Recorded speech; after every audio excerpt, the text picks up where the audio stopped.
this is the final curtain call. Okay, and I'll see you in July. Michael Jackson está morto. Fala galera, meu nome é Tasso, seja bem-vindo ao meu canal e hoje a gente vai falar de um cara que de longe é o maior artista de todos os tempos. É sério, se a gente fizer uma pesquisa simples aí no Google ou em qualquer portal de notícia, a gente vai ver que o Michael Jackson é de longe o maior artista de todos os tempos, o mais bem sucedido, apesar de todas as polêmicas que ele se envolveu ou que envolveram ele. Mas como foi que ele chegou nesse nível de estrelato, nesse nível de fama? Pra gente começar essa história, a gente tem que voltar mais de 60 anos no tempo. Michael Jackson nasceu em 29 de agosto de 1958, na cidade de Gary, no estado de Indiana, nos Estados Unidos. Ele tinha uma família bem grande, recheada de irmãos, que era liderada pelo pai, Joseph Jackson, que percebeu cedo o talento que os filhos tinham para música. O Michael era o oitavo de 10 irmãos e cresceu num ambiente de cultura rígida, marcado pela rigidez do pai deles, que também acabou virando empresário deles quando criou a banda The Jackson 5. A carreira da banda começou ali no final dos anos 60 e o Michael já se destacou. Apesar de ser o mais novo, ele acabou já se destacando por conta do talento incrível dele, na habilidade que ele tinha de dançar, o carisma que ele tinha no palco, Isso já foi chamando logo a atenção da indústria da música e o olho do pai do Michael, do Joseph, acabou crescendo muito.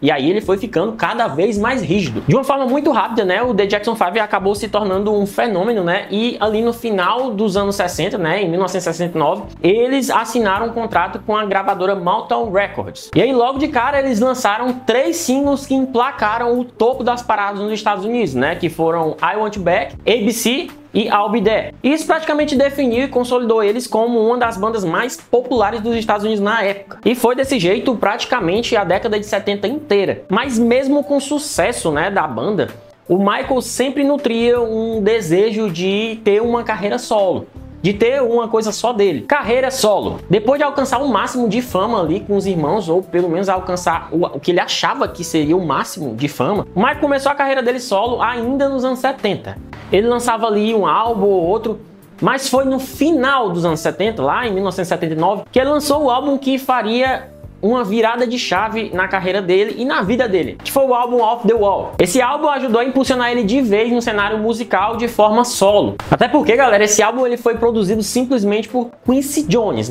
que posteriormente viria a se tornar praticamente o maior produtor da história da música. E nesse álbum, galera, ele misturava elementos de disco, de soul, de pop, que aliás na época nem era conhecido como pop ainda, e ele trouxe músicas que entraram para a história como Don't Stop to Get Enough e Rock With You. E com esse trabalho, ele alcançou o topo das paradas, e vendeu milhões de CDs. Milhões de CDs não, porque na época não tinha. Mas ele vendeu milhões de discos. Só que para ele faltou uma coisa. Na premiação do Grammy, correspondente ao ano que ele lançou, ele não ganhou o álbum do ano, que era uma coisa que ele sempre quis. Só que o ápice veio no álbum seguinte. Em 1982, ele lançou Thriller.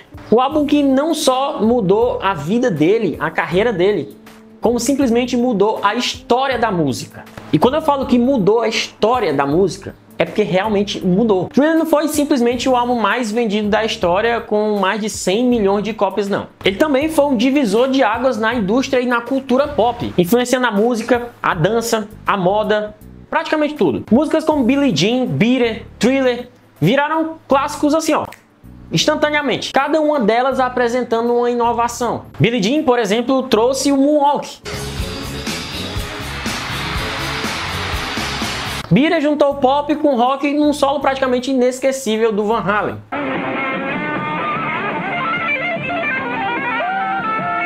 Eu não sei, mas praticamente todo mundo sabe o que foi o clipe de Thriller. Ele era um cara novo ali nos anos 80 e o que foi que ele fez? Ele pegou os elementos de terror com os filmes de zumbi e fez um videoclipe simplesmente revolucionando a história dos clipes musicais. O cara colocou para o mundo todo ver um bando de zumbis dançando uma coreografia da música dele. Um detalhe importante ainda nessa história dos clipes é que Billie Jean foi o primeiro clipe de um negro a passar na MTV. E quem pensa que a MTV é uma emissora que sempre fez sucesso, não. O Michael praticamente ajudou a impulsionar a MTV, justamente com o clipe de Billie Jean. A MTV estava quase quebrada. Então a gente pode dizer que o Michael foi praticamente o cara que abriu as portas dos videoclipes, da cultura pop, para os outros artistas afro-americanos, e não diria só afro-americanos, mas para todos os outros artistas negros do mundo inteiro. Apresentação Maltal 25 anos. A performance de 25 anos da gravadora dele, da Maltal, foi uma das coisas mais icônicas que aconteceram na história da música total, assim, de todos os tempos. Não é que foi da carreira dele, foi uma das coisas mais incríveis que aconteceram na indústria da música. A performance aconteceu no dia 25 de março, de 1983, e o Michael foi convidado para fazer uma performance com os irmãos dele. O Michael já tinha lançado Thriller, no ano anterior, mas essa noite ela ia mudar a vida dele e mudar a história da música, como eu já falei, para sempre. Billie Jean já era um sucesso, já era muito tocado nas rádios e tal, só que ele resolveu cantar essa música, ele resolveu performar essa música sozinho. Resumindo, a produção do evento queria que ele fizesse uma performance com os irmãos, mas ele quis cantar uma música solo. A produção não queria porque a carreira solo dele não era pela Maltal, mas ele insistiu, e aí ele fez essa performance e cantou Billie Jean. O que ninguém esperava era como ia ser essa performance. Ele chegou ali com aquela roupa que hoje é clássico, uma jaquetazinha preta, de lantejola, que aliás era da mãe dele, uma calça preta, um sapato preto, a meia branca aparecendo, um chapéu preto, da marca Fedora, e a luva. O diferencial era a luva, uma luva branca, que ele usava só em uma das mãos. Isso por si só já estava diferenciado. Isso por si só já estava chamando muita atenção do público. Mas quando ele começou a performar, a galera simplesmente parou. A galera ficou hipnotizada, porque ele estava fazendo passo de dança que ele nunca tinha feito antes. E o máximo da apresentação, o ápice, aconteceu bem no meio da música. Ele caminhou para o lado, apontou para a plateia, girou e fez isso.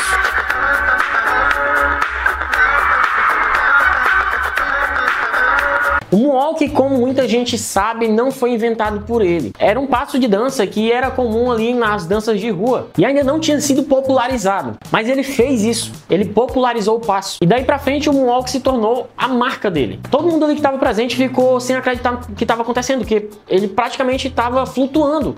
É como se ele literalmente estivesse voando. É como se ele literalmente estivesse andando pra frente enquanto ele ia para trás. Não é à toa que depois dessa apresentação ele simplesmente foi elevado ao posto de rei do pop. Muita gente diz que foi a Elizabeth Taylor que colocou esse título nele. Mas o fato é que depois dessa apresentação, depois dessa performance, todo mundo estava falando isso nos Estados Unidos. E aí, para coroar literalmente todo esse trabalho, no Grammy do ano seguinte, o Michael ganhou simplesmente 8 troféus, incluindo o que ele tanto queria, o álbum do ano.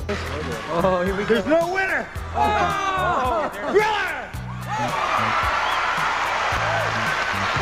Nos anos seguintes, o Michael chegou a fazer turnê, com os irmãos, mas ele se desvencilhou de vez e seguiu a carreira solo dele. E aí ele já foi para uma pegada mais agressiva, mas continuou explorando temas sociais, que era bem o estilo dele. E aí em 1987 ele lançou Bad. Além do estilo mais ousado, desse álbum, ele trouxe uma espécie de nova imagem, com jaqueta de couro e com danças assim bem mais elaboradas. E nesse álbum, galera, ele trouxe simplesmente alguns clássicos históricos, como Bad, Man in the Mirror, Smooth Criminal, Dust Diana e um monte de outros clássicos. O álbum, ele tava recheado de música boa. Era só música boa, era só bomba. Mas infelizmente a mídia não ia muito com a cara do Michael. E a indústria tão pouco, Ele fazia muito sucesso porque ele realmente era o melhor. Só que a indústria e a mídia tinham uma certa perseguição com ele. E aí no Grammy do ano seguinte ele acabou praticamente saindo de mãos vazias da premiação. Isso com o detalhe de que ele fez uma das performances mais incríveis da história do Grammy.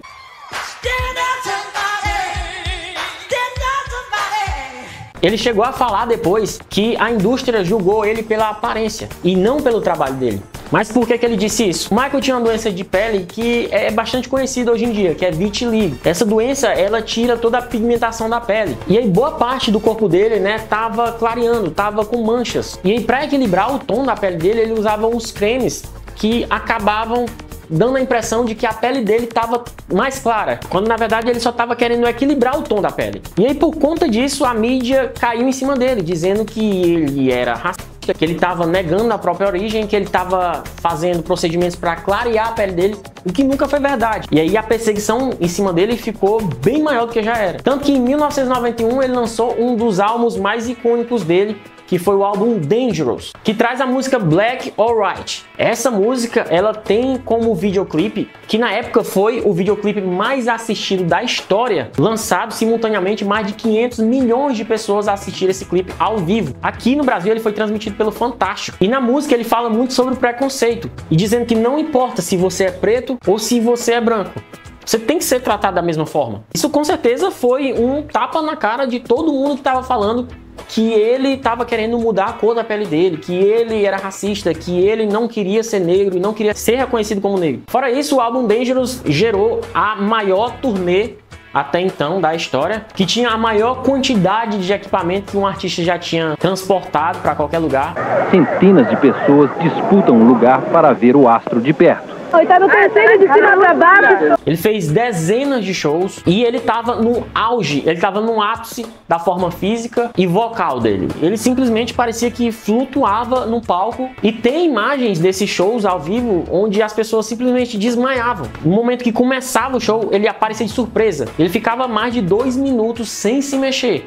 E só com isso, a galera já começava a passar mal. É um negócio surreal. Ele chegou a fazer shows aqui no Brasil, inclusive, né, com essa turnê em 93. Mas, infelizmente, foi aí que começou a maior perseguição e a maior injustiça da carreira e da vida dele. Foi em 1993 que aconteceu a primeira acusação de abuso infantil que o Michael teve que enfrentar. E assim, galera, quem costuma acompanhar sabe que o Michael teve uma infância, aliás, ele não teve uma infância, e ele vivia como uma criança. Então assim, ele comprou um rancho, o rancho Neverland, né, que ele batizou.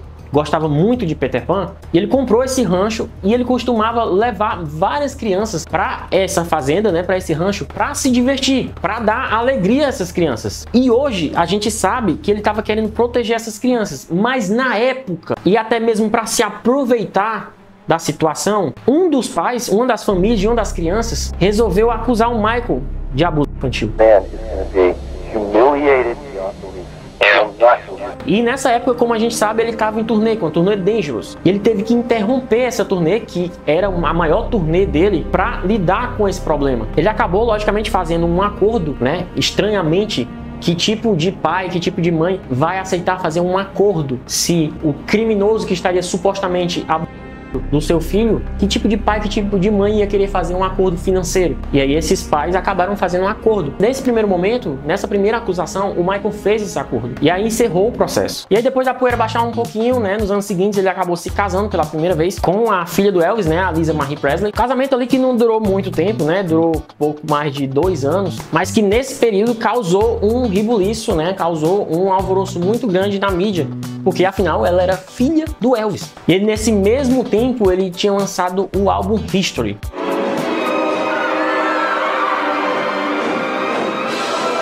Que tinha músicas como You're Not Alone e They Don't Care About Us. Essa música, You're Not Alone, ele chegou a gravar um clipe com a Lisa Marie. E ele também chegou a performar essa música no VMA, né, da MTV de 1995, que até hoje é considerado por muitos, né, como a maior performance da história do VMA. Ou seja, tudo que o Michael fez, tudo que o Michael performou, tudo que ele participou, é considerado como o maior da história. Assim como o Super Bowl de 1992, que eu acabei não citando na fase de 92, mas o Super Bowl também, ele que praticamente começou com essa história de fazer um show no intervalo da final da NFL com um mega show. Até então não tinha isso, era só algumas bandas marciais, alguma coisa do tipo. Ele que começou com o mega show, e daí pra frente virou um espetáculo. Sempre todo mundo espera a final do Super Bowl para ver qual artista vai se apresentar, e foi o Michael que começou com isso. Mas agora, voltando para 95, depois dessa apresentação, né, na MTV, no ano seguinte, né, ele vem para cá pro Brasil para gravar o clipe de They Don't Care About Us. Essa música que é uma forma de protesto, né, até mesmo contra agentes policiais, contra o massacre em presídios, contra a desumanização das pessoas. Basicamente é isso. Ele diz que eles não ligam pra gente. Muita gente diz que ele tá falando sobre o Estado. Muita gente diz que ele fala sobre as pessoas que são marginalizadas e que não são observadas, né, que não são vistas. Então essa música foi muito polêmica também na época, mas ela é uma das mais marcantes dele, é uma das que mais faz sucesso, né, também, e que muita gente conhece. Aliás, praticamente todas as músicas do Michael todo mundo conhece.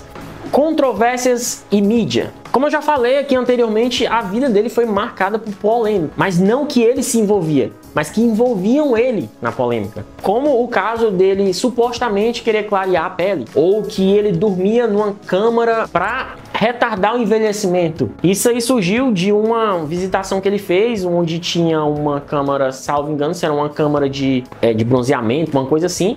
Ele achou legal, ele entrou, né, nessa câmara para tirar uma foto, tiraram essa foto dele e aí divulgaram essa foto dizendo que ele dormia nessa câmara para poder retardar o envelhecimento, que nunca foi verdade. Ele vivia sim de uma forma excêntrica, né? Ele tinha um chimpanzé, ele tinha vários animais no rancho dele, mas ele vivia uma vida simples, assim, não eram intenções legítimas, ele não queria causar, mas a mídia fazia questão de levar isso pro lado da polêmica. Outra polêmica dele, né, é a história das plásticas. Alguns jornais, né, chegaram a noticiar de que ele tinha feito mais de 50 cirurgias plásticas. Oficialmente, né, ele chegou a confirmar só 2 cirurgias no nariz. Se a gente observar as fotos, uma pessoa envelhece de forma normal. Obviamente ele vai mudar. Como a pele dele estava clareando e ele estava envelhecendo, obviamente as feições dele iam mudar. Eu não sei se ele chegou a fazer só 2 cirurgias. Eu até acredito que não. Mas 50 eu acho bem improvável. Então, assim, é mais uma das polêmicas que eu acredito que a mídia criou. No final dos anos 90, o Michael já estava cansado de toda essa perseguição que a mídia fazia com ele. E aí ele resolveu parar. Ele resolveu dar um stop total na carreira dele. E ele ficou mais de 10 anos sem se apresentar. Ficou mais de 10 anos sem sair em turnê, sem lançar nada. Ele até chegou a lançar em 2001 o álbum Invincible, mas era um álbum que ele precisava lançar ali para descartar da gravadora, que na época era a Sony, e ele lançou um álbum de qualquer jeito. Ele até fez um show especial, né, de 30 anos de carreira lá no Madison Square Garden, não com a intenção de sair em turnê. E aí ele ficou muito tempo recluso, muito tempo fechado. E aí mais uma vez, se aproveitando disso, vieram novas acusações de no começo dos anos 2000, o Michael foi de novo acusado de abuso infantil. Dessa vez foram algumas acusações, não foi só uma. Só que teve um detalhe. Dessa vez, o Michael quis levar adiante. Ele já estava com essa pecha de abusador, de pedófilo, e aí ele queria tirar isso de vez dele. E ele decidiu enfrentar essas acusações, ele decidiu enfrentar o tribunal. Ele foi para um julgamento justo, mas eu enxergo como um julgamento até abusivo da parte do Estado. Ele foi investigado, o rancho foi investigado, vasculharam tudo na vida dele. O julgamento foi considerado como o julgamento do século, superando inclusive do O.J. Simpson. E no final, o Michael simplesmente foi inocentado de todas as acusações que fizeram contra ele. Então, não tem mais dúvida, não existe mais dúvida. Se um dia chamaram o Michael de pedófilo, se um dia acusaram isso, é mentira. Ele é inocente. Ele não é pedófilo, ele não é abusador. Então não existe dúvida. Isso é uma lenda, isso é uma coisa que se espalha, mas ele provou. Ele provou que não é isso. E aí, alguns anos depois de tantos fãs pedirem, e ele também estava enfrentando algumas dificuldades financeiras, né, pela quantidade de problemas que ele teve, né, e ele também era uma pessoa que gastava muito, que ele luxava muito, estava precisando de dinheiro, ele estava precisando de uma certa... Eu não diria... Ele tinha muito dinheiro ainda, mas ele estava precisando de um certo fôlego financeiro, que ele estava com muita dívida. Ele juntou o útil ao agradável. Ele acabou aceitando fazer a turnê de despedida dele, né? Ficou conhecida como a turnê This Is It. Essa turnê foi anunciada em 2009 com a intenção de fazer 50 shows em Londres. E essa turnê seria uma turnê de despedida, né? Ele ia fazer essa turnê e iria encerrar de vez a carreira, né? Não como cantor. Ele não ia parar de lançar álbuns, provavelmente. Ele ia parar só de se apresentar, de sair em turnê. Até porque ele odiava fazer turnês. E aí ele lançou essa turnê prometendo que em julho de 2009 ele ia fazer o primeiro show. O que, como todo mundo já sabe, acabou não acontecendo. O Michael tava a todo vapor, né? A turnê, os ensaios da turnê estavam, né, acontecendo ali freneticamente. Mas no dia 25 de junho de 2009, o Michael foi encontrado inconsciente, né, pelo médico dele, Conrad Murray, no quarto, né, da mansão dele em Los Angeles. Ele ainda tentou reanimar o Michael, né, mas não foi bem sucedido. Ele chegou a chamar o resgate, mas pouco tempo depois o Michael foi declarado morto. Só que o mais bizarro vem depois. Depois de ser noticiado em todo canto que o Michael tinha morrido de uma parada cardíaca, começaram as investigações sobre a morte dele. E aí, depois da autópsia, descobriram que o que causou a morte do Michael foi uma ingestão elevada de Propofol, que é um medicamento que meio que serve como anestésico. E aí, com isso, o médico particular do Michael, né, o Conrad Murray, foi acusado formalmente por homicídio culposo, né? Que é quando a gente pratica a conduta, mas ele não tem a intenção daquele final, ele não tem a intenção de matar aquela pessoa. Ou seja, o Michael não tinha morrido de uma parada cardíaca porque ele estava frágil. Não, ele acabou sendo morto de forma imprudente, o que, aliás, levantou muita dúvida e muita teoria da conspiração. Teorias da conspiração. Galera, eu vou falar aqui um pouco das teorias, né, que foram criadas em torno do Michael. Então, isso aqui é só teoria, né? Não tô levando isso aqui como um fato. Então, por favor, não diga que eu tô inventando as coisas. Eu não tô. Tô só passando para vocês as teorias que foram criadas em torno disso. Algumas eu não acredito, algumas são possíveis, mas não são fatos, são só teorias. Como eu já falei, né, antes, muita gente acredita que a morte dele foi premeditada, que foi um assassinato premeditado. Essa teoria diz que ele vinha sendo caçado pelos gigantes, né, da indústria da música, né, principalmente pelo Tommy Mottola, né, que é o ex-presidente da Sony, que tinha muitos interesses, né, e o Michael sabia de muitas coisas, aparentemente, dentro da indústria, e muitas coisas desse cara sobre os meandros, né, a parte interna ali da indústria, e eles queriam apagar o Michael de tudo que é jeito. E aí essa teoria diz que ele foi silenciado. E é muito famosa, eu acho que talvez essa mais famosa, é de que ele tá vivo. É de que ele não chegou a morrer, ele forjou a própria morte dele para poder ele escapar dessa pressão e dessas pessoas que estavam caçando ele. Porque existe uma história nos Estados Unidos de que se você está sendo ameaçado de morte ou alguma coisa parecida, você pode forjar sua própria morte. É como se fosse um programa de testemunha, para você poder viver ali tranquilamente e fugir de tudo. Essa teoria diz que ele forjou a própria morte e que, inclusive, ele estava presente no próprio velório dele, né, lá em setembro de 2009. Outra teoria muito famosa é do catálogo de músicas da Sony. O Michael era proprietário de um catálogo com mais de 3.000 músicas e dentre essas músicas tinha músicas até dos Beatles. Ou seja, ele tinha direito sobre músicas das maiores bandas, dos maiores artistas de todos os tempos. E aí o maior interesse da própria Sony era pôr as mãos nesse catálogo. E aí muita gente diz que ele foi perseguido e uma das causas, né, do assassinato dele foi justamente esse catálogo. Bom, por enquanto isso é só teoria. Inclusive recentemente apareceram algumas teorias, né, envolvendo o caso do P. Diddy, né, do Puff Daddy, que teria envolvimento na morte do Michael e tal, não sei o que. Mas é só teoria. Por enquanto é só teoria. Vamos ver as cenas dos próximos capítulos. O que a gente pode dizer é que o Michael, ele simplesmente revolucionou a indústria da música, ele revolucionou a cultura pop como um todo. Tudo que a gente conhece hoje em dia nos filmes de terror, por exemplo, ele que começou, né, a questão das maquiagens, os videoclipes, ele revolucionou, ele deu voz e ele deu cara aos artistas negros, né, que antes não tinham espaço na indústria. Então, assim, o que a gente pode dizer é que o Michael, ele não é só o maior artista de todos os tempos, ele não só foi a pessoa que mais vendeu em todos os tempos na indústria da música, mas ele mudou muita gente, ele mudou muitas pessoas. Eu sou a prova disso, porque eu sou fã do Michael assim, incondicionalmente, quem me conhece sabe. Então, assim, se você tinha alguma dúvida sobre o caráter do Michael, eu recomendo que pesquise. Se você tem alguma dúvida, eu recomendo que você pesquise um pouco, porque muita gente fala muita besteira sobre ele. E uma pesquisa simples, tudo isso cai por terra. Então, assim, eu sou grato por ser fã dele e eu sou mais grato ainda por poder passar isso para vocês, né?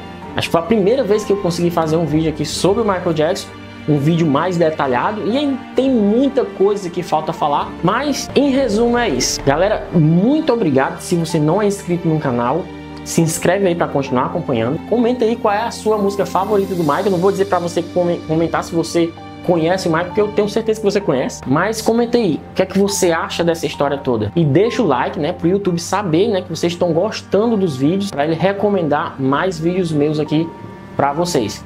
Então, galera, muito obrigado por ficar até aqui. Até a próxima. Tchau.